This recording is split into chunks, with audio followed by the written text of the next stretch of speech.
Terima kasih atas kehadirannya di undangan podcast kami. Ya, Bapak ini narasumber yang pertama di acara podcast kami.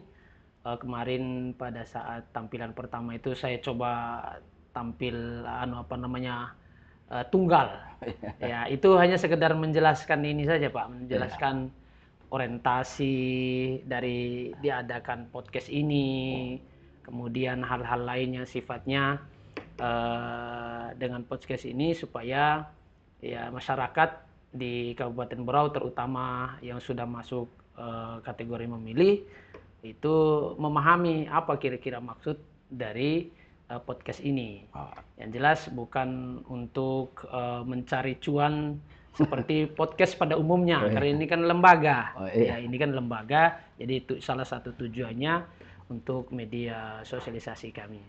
Itu sekilas dari podcast kami. Kemarin kami merencanakan untuk mengundang narasumber sesuai dengan ketersediaan anggaran dari kami. Nah, kami mencoba merancang yang pertama itu narasumbernya dari Kesbangpol sesuai dengan tema yang kami pasang, Pak. Tema kita pada acara podcast kali ini adalah urgensi pendidikan pemilih berkelanjutan. Saya rasa tema ini berkenaan juga dengan lembaganya Bapak karena pendidikan politik kan juga ada di salah satu fungsi Kesbangpol itu saja. Benar nggak ini temanya sesuai, Pak, dengan ini? Ya, kalau pendapat kami yang pertama ini, terima kasih sudah diundang di kegiatan ini, yang memang ini terobosan baru. Ya, namanya kita dalam rangka pendidikan itu media-media apa saja itu bisa kita manfaatkan. Dan kami bersyukur bahwa salah satu media ini media yang efektif untuk menjangkau para pemilih atau para masyarakat untuk bisa mengakses, mengetahui tentang informasi-informasi yang berkaitan dengan kepemiluan. Nah, di tempat Kesbangpol ini sayang sekali memang tahun-tahun defisit anggaran, efisiensi anggaran, sehingga kita dituntut untuk berkreativitas, berinovasi supaya bagaimana menjalankan di tengah efisiensi anggaran ini, tapi target-target atau tugas-tugas kita bisa terlaksana dengan baik. Jadi sekali lagi bahwa kami apresiasi terobosan yang dilakukan KPU ini menggunakan media untuk melakukan pencerdasan kepada masyarakat Kabupaten Berau. Oke, baik, Pak. Terima kasih. Ini baru pertanyaan permulaan, belum masuk ke materi karena kita belum memperkenalkan ini narasumber kita ini pemilih. Beliau ini adalah Pak Arianus Pakila Esos MAP, gitu ya, Pak ya. Kemudian sedikit juga pengalaman atau jabatan pekerjaan dari narasumber kita ini. Di tahun 2000, saya mulai dari 2005, beliau CPNS di Badan Kesbang Linmas Kabupaten Berau. Kemudian di 2015 Kasubit Hubungan Partai Politik dan Fasilitasi Pemilu Badan Kesbangpol Kabupaten Berau. Di 2019-nya kasih penyelidikan dan penyidikan Satpol PP Kabupaten Berau, Pak ya. Saya sempat 3 bulan dimutasi ke sana, setelah itu dikembalikan lagi ke Kesbangpol. Saya lihat di sini Bapak juga pernah jadi PLT Kabid Politik Dalam Negeri Badan Kesbangpol Kabupaten Berau di tahun 2024, Pak ya. Nah, kemudian dari tahun 2023-nya sampai sekarang itu bagian analisis kebijakan ahli muda Badan Kesbangpol Kabupaten Berau. Benar, Pak ya. Sesuai dengan tema kita yang tadi di awal kita sampaikan, kami coba konfirmasi itu berkenaan tidak dengan Badan Kesbangpol, tapi yang jelas itu adalah berkenaan dan ini lebih cocok kita membicarakan tema ini. Sesuai dengan tema itu Pak, kira-kira menurut Bapak,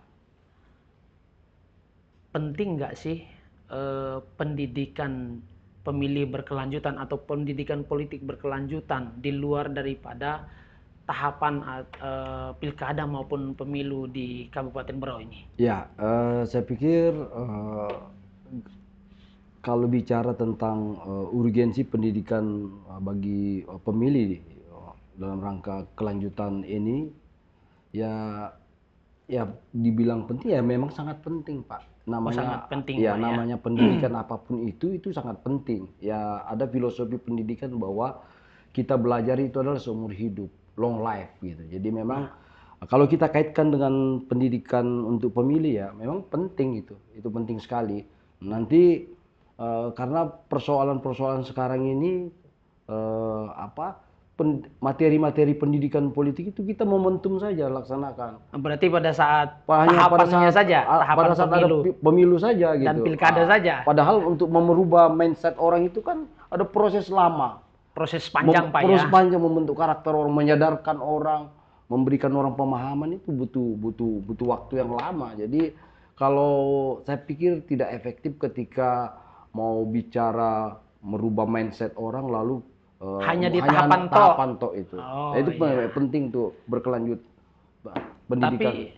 Tapi kan begini Pak, oleh regulasi Ya. untuk tahapan pemilu itu disiapkan kurang lebih 20 bulan. Ya. Nah, artinya selama tahapan ini salah satunya yang perlu diisi di dalamnya adalah pendidikan politik. Apakah tidak cukup hanya dengan tahapan yang kurang lebih 20 bulan itu yang untuk pemilu? Ya itu tadi saat kami katakan bahwa ini kan berkaitan, apalagi kalau kita kaitkan dengan isu-isu krusial di persoalan-persoalan atau permasalahan di pilkada semacam money politik atau edukasi hoax, isu-isu hoax itu kan sebenarnya berkaitan dengan karakter kita itu.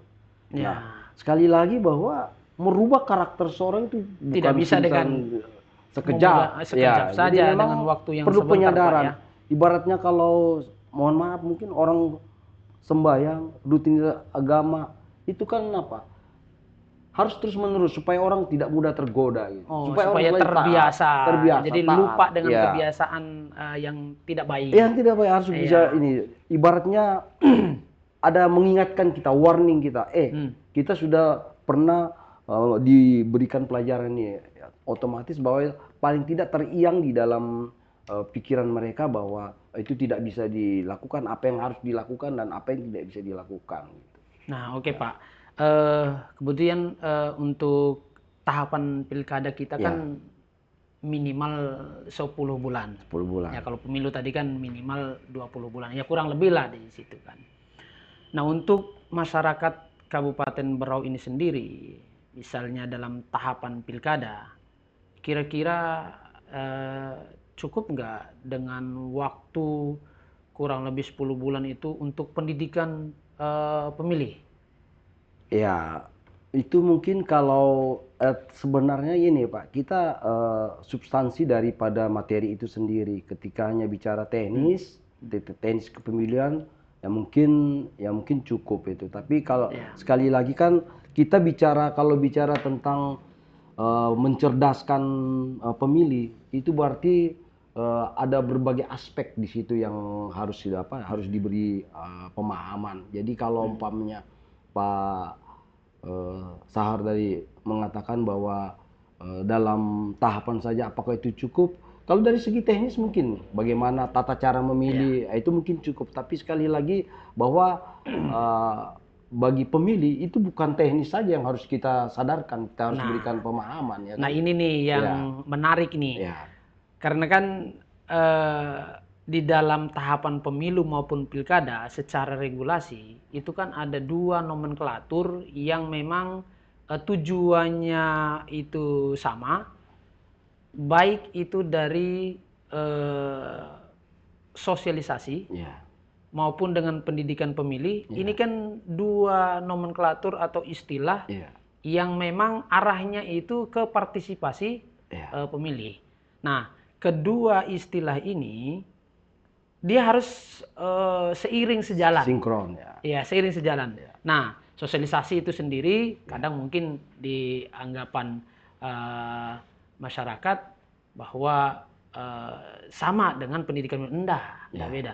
Sosialisasi itu kalau di KPU itu lebih cenderung ke informasi tahapan, lebih cenderung ke informasi tahapan. Nah, sedangkan pendidikan pemilih, bagaimana caranya menyadarkan pemilih itu sendiri supaya memilih sesuai dengan hati nurani. Nah, ini mungkin yang dimaksudkan oleh Bapak, perlu pendidikan pemilih itu prosesnya lama. Kalau untuk sosialisasi mungkin, ya cukup aja mungkin dengan tahapan tadi Pak ya, karena kan itu hanya menginformasikan tentang tahapan-tahapan saja. Salah satunya misalnya hari H pemilihan pemilu ataupun pilkada itu sendiri. Dengan waktu yang disediakan secara regulasi itu cukup rasanya itu untuk kita informasikan kaitan dengan tahapan itu. Tetapi yang menjadi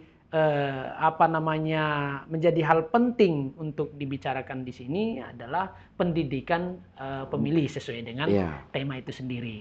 Nah, menurut Bapak kaitan dengan pendidikan pemilih ini di luar daripada tahapan, apa kira-kira hal-hal yang perlu kita sampaikan ke masyarakat di luar daripada tahapan?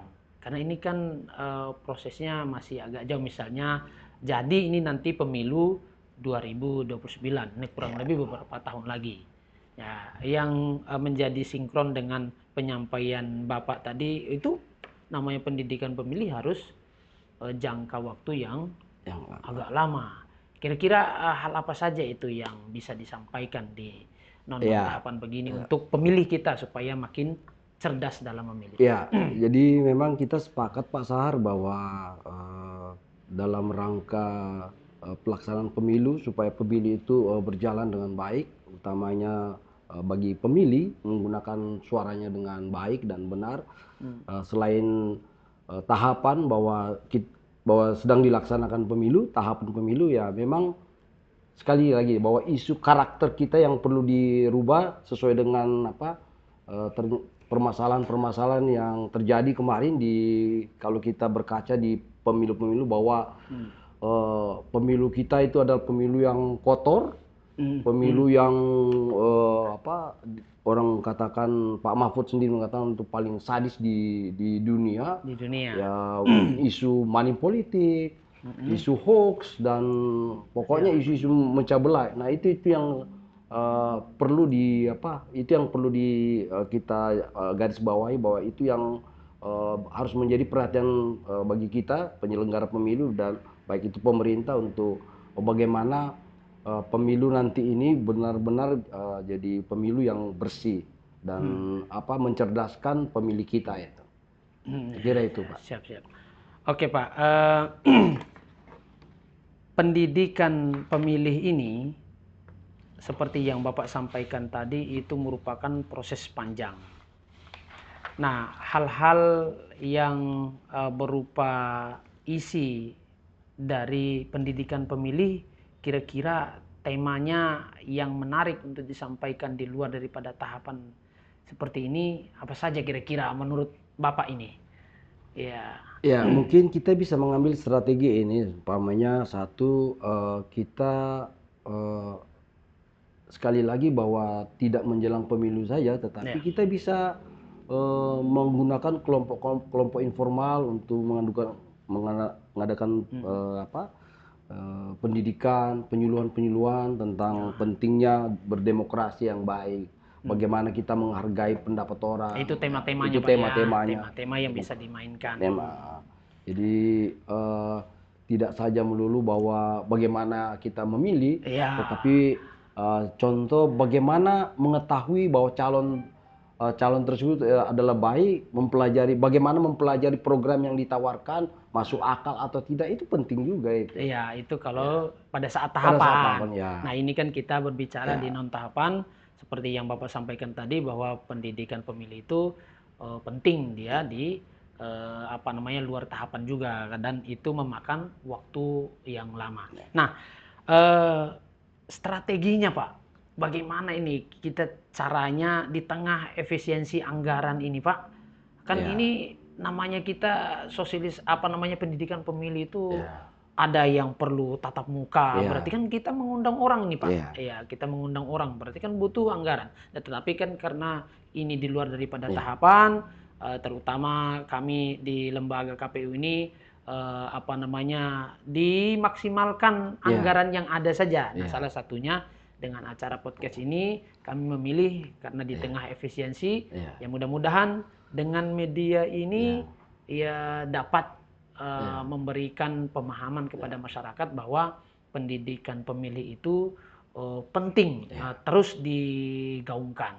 Entah mungkin itu lewat media ini atau mungkin nanti lewat tatap muka, ya kita sesuaikan dengan anggaran. Iya, jadi sekali lagi Pak, mungkin penting kita sudah laksanakan KPU dan Badan Kesbangpol, saya pikir sudah lama bekerja sama berkolaborasi, yaitu kita turun ke lapangan bersama-sama mengadakan penyuluhan, membentuk grup-grup diskusi baik di kampus, di sekolah, turun ke sekolah, ke ormas, ke partai politik kita datangi ininya kan. Ya itu kalau anggarannya cukup Pak, ya saya kan? pikir Pak, kalau udah bicara anggaran sekali lagi, benar. Anggaran tidak ada, cuman memang minim, tapi kita bagaimana kita meracik itu supaya bisa mungkin tersentuh.